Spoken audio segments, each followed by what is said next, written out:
Olá, leitores ávidos, tímidos e apaixonados por livros. Sejam muito bem-vindos de volta mais uma vez a mais uma leitura do capítulo do livro Drosófila. A gente vai seguir agora direto para a leitura do capítulo 11. E o capítulo 11, ele é narrado por Abigail. Não quero ser digna da sua pena. Se eu olhar a fundo para a sua vida, também vou me esforçar para não sentir o mesmo. Último ano. Durante o último ano do ensino básico e os 4 primeiros anos do serviço público, eu revezava com meu pai nos cuidados da minha mãe e do meu irmão.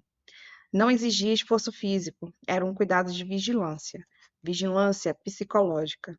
Tinha que ficar atenta aos gatilhos e sinais que a minha mãe dava.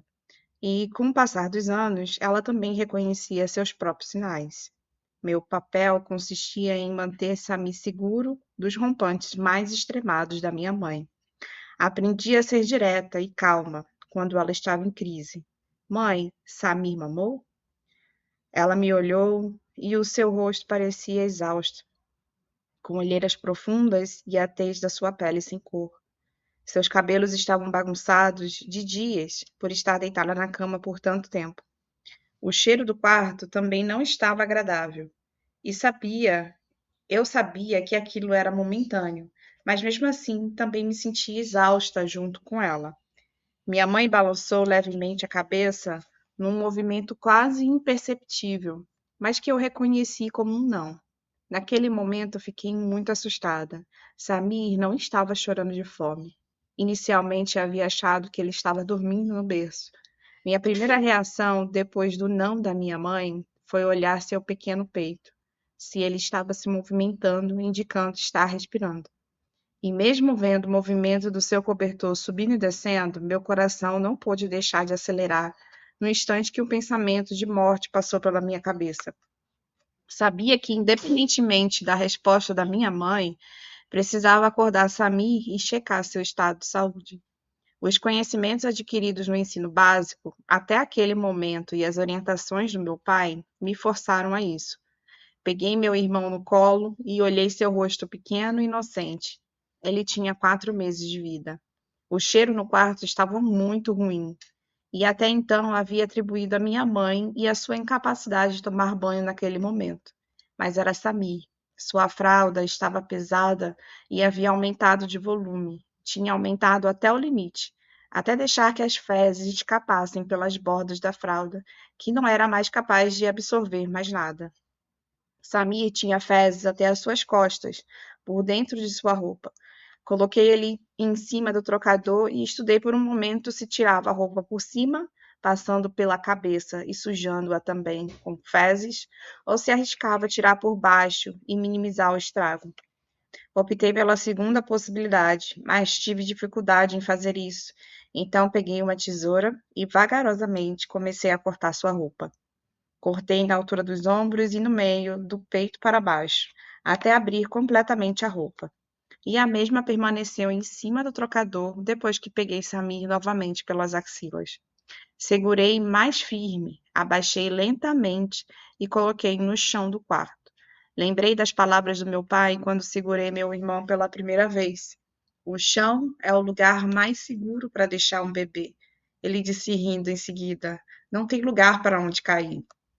Ri junto com ele, enquanto ele me ensinava como colocar o Samir no chão quando eu estivesse cansada de segurá-lo ou precisasse fazer algo sem meu irmão no colo.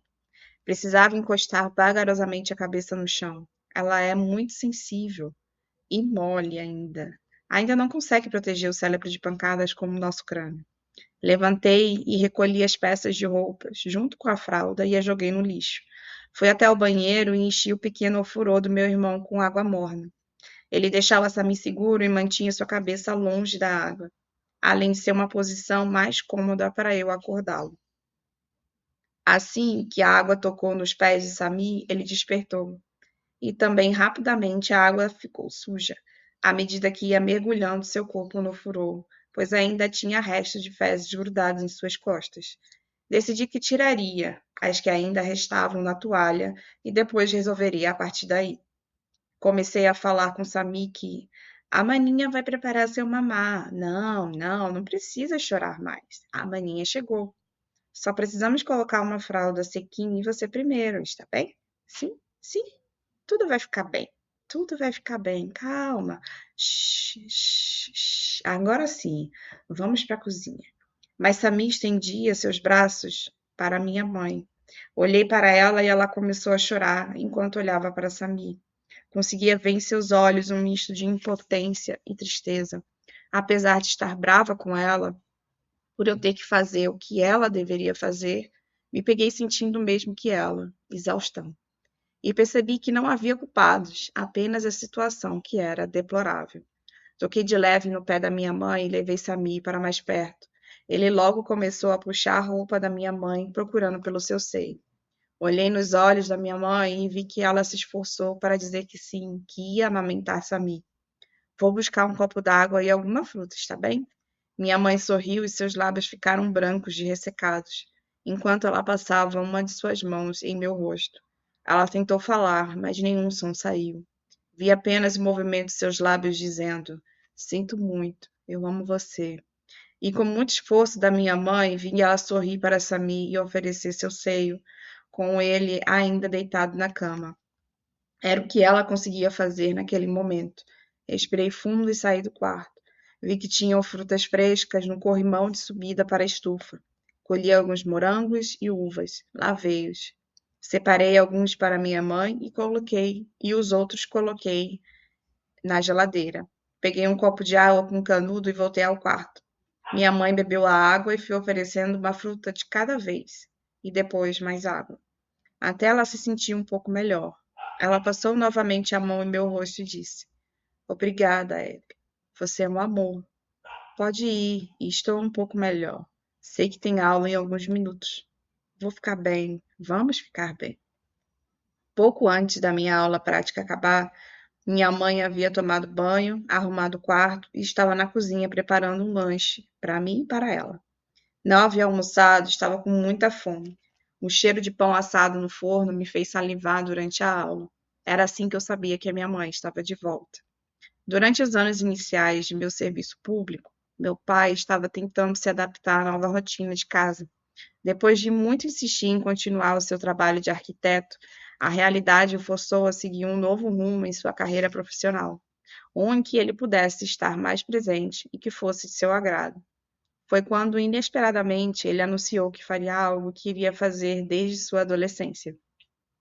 Vou ser um eternizador. Minha mãe sorriu e foi ao encontro dele. Deu um abraço e um beijo bem demorado. Depois bateu palmas e abriu os braços no ar. Meu pai estava sorrindo com as primeiras reações dela com a novidade, mas logo seu sorriso se desfez. Ele havia percebido que ela estava exagerando. Estava muito expressiva, estava falando alto e extremamente feliz, além do comum. Enquanto eu não havia entendido o que seria um eternizador, perguntei: Mãe, não entendi. O que é um eternizador? Minha mãe sorriu, dizendo enquanto gesticulava exageradamente: Abby, como você não sabe, Abby? Lembra quando eu falei da minha tatuagem de água? É isso, seu pai vai ser um tatuador. Um tatuador eterniza uma ideia na pele do outro. É uma arte divulgada a todo momento. É como um elo eterno entre o tatuado e o tatuador. É quase transcendental, uma conexão única com outra pessoa, a exposição de um sentimento, uma ideia, uma convicção, uma certeza na vida de quem recebe uma tatuagem. Naquele momento, nem meu pai, nem eu estávamos sorrindo mais. Estávamos apenas deixando ela continuar falando. Ela pegou uma colher de madeira e subiu na bancada da cozinha. E ela começou a cantar, alterando a voz, como se fosse o som de uma plateia.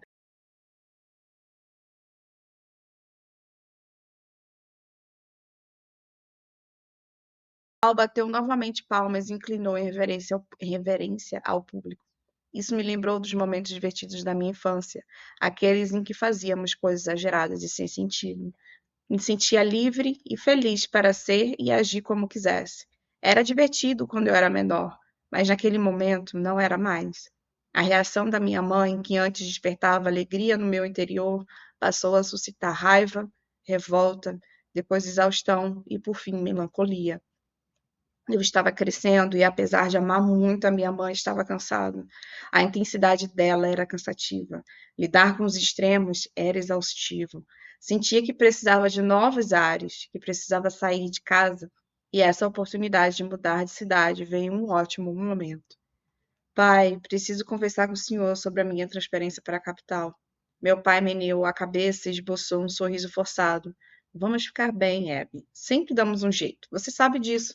Sua mãe é responsabilidade minha, assim como seu irmão. Assim como você também foi um dia. Espero que saiba que eu amo muito você e estou muito orgulhoso do que você se tornou. Você tem um futuro brilhante pela frente, Abby. Não se limite por baixo. Faça o seu melhor.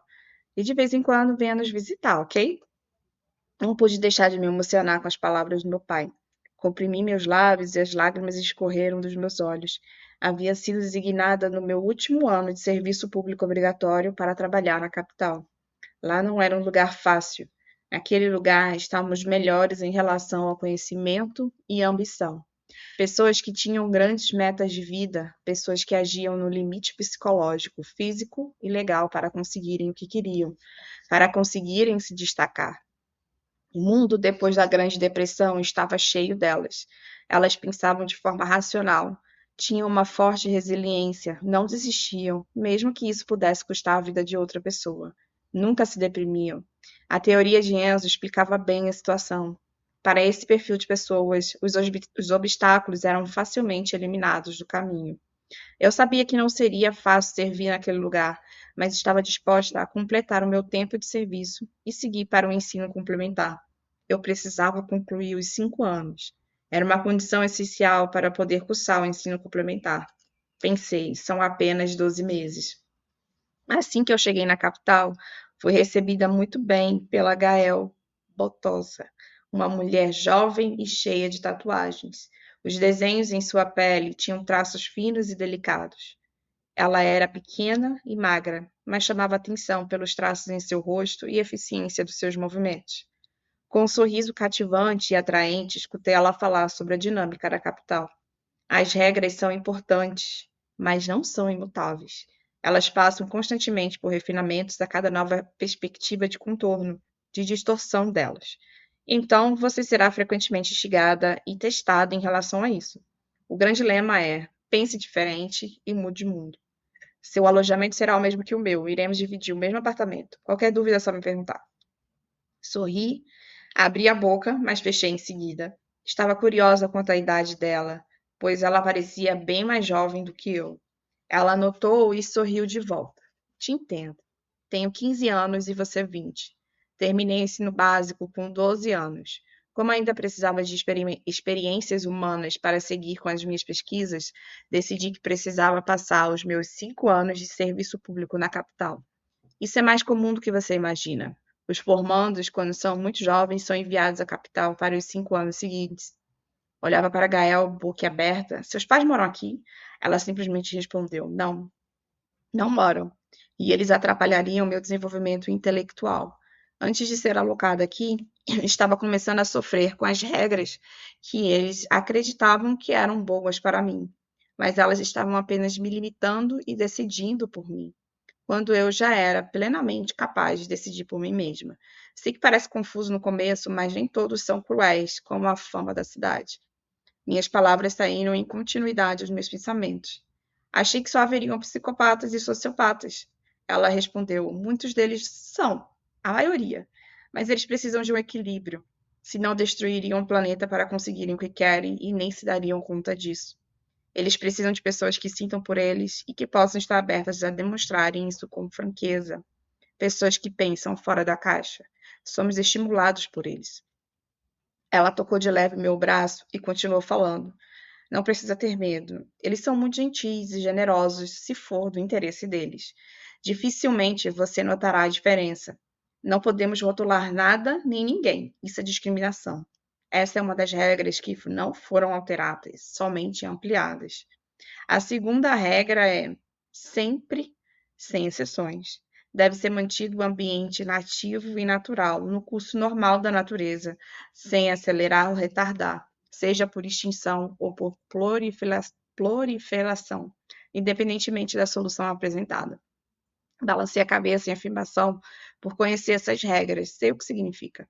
Vamos ser extintos em algum momento, de forma natural, assim como os outros animais. Fazemos parte de um pedaço da evolução do planeta, certo? Então, qual será o meu trabalho? Continuamos conversando e ela me explicou que eu seria assistente do laboratório de neurociência, que foi considerada a minha preferência registrada ao longo dos anos, nas aulas e nos históricos de pesquisa de assuntos na internet, e que muito provavelmente eu iria passar vários anos residindo naquela cidade. Estava terminando de arrumar meus pertences no armário e prateleira do meu quarto, quando ouvi Capitu, a inteligência artificial do apartamento, me avisar que meu pai queria conversar comigo. Disse: Obrigada, vou atender aqui no quarto. Peguei meu celular e vi meu pai do outro lado, com Samir pulando ao fundo da tela. Sei que acabou de chegar, mas é o aniversário de 5 anos de Samir. E estamos preparando uma festa para ele. Sua mãe está animada e o Samir também. O menino colocou o rosto na tela, interrompendo a conversa. Você vai vir, né, Abby? Balancei a cabeça sorrindo e vi ele sair correndo em outra direção, ao fundo, e ficar de cabeça para baixo no sofá. Meu pai me perguntou: Está tudo bem por aí? Respondi: Sim. Vamos ver o mar amanhã de manhã. Vamos sair bem cedo com um grupo de novos servidores que chegaram aqui no início do ano. Nem acredito. Cadê a mamãe? Ouvi meu pai dizer: Espera só um instante. E a imagem dividiu-se em dois. Do outro lado estava minha mãe, aparentemente em uma loja. Oi, filha, como você está? Vejo que já arrumou tudo como sempre. Você sempre foi muito organizada e meticulosa com isso. Posso ver mais? Sorri e disse: Claro, mãe. Cliquei na tela do celular e deixei ele em cima da cama. Rapidamente, o reconhecimento de todo o quarto foi concluído e visto pela minha mãe e meu pai do outro lado da chamada. Quando passou por mim, fiz uma careta. Ouvi a risada de Samir e então sabia que ele também estava vendo naquele momento. Peguei de volta o aparelho e falei: Preciso ir. Gael, a pessoa que me recebeu aqui, vai me levar ao laboratório. Estou tão empolgada. Eu já vou poder trabalhar bem pertinho do que vou estudar depois. Meu pai disse: Que ótima notícia, Abby. Parabéns. Seguido da minha mãe: Estou tão orgulhosa de você. Não quero chorar aqui na loja. Estou comprando algumas coisinhas para a festa do seu irmão. Beijo, te amo. Ouvi meu pai falando: Também amo você. Aproveita. Samir apareceu com a boca tomando toda a imagem. Não esquece do meu presente. Beijo, tchau. A chamada foi encerrada, mas ainda fiquei sorrindo, sentada na cama, até ouvir Gael falando do outro cômodo. Está pronta? Esse foi o final do capítulo 11 do livro Drosófila, que está disponível na Amazon, na forma física e na forma de e-book, e também disponível no Kindle Unlimited. Obrigada mais uma vez pela audiência. Até a próxima segunda-feira.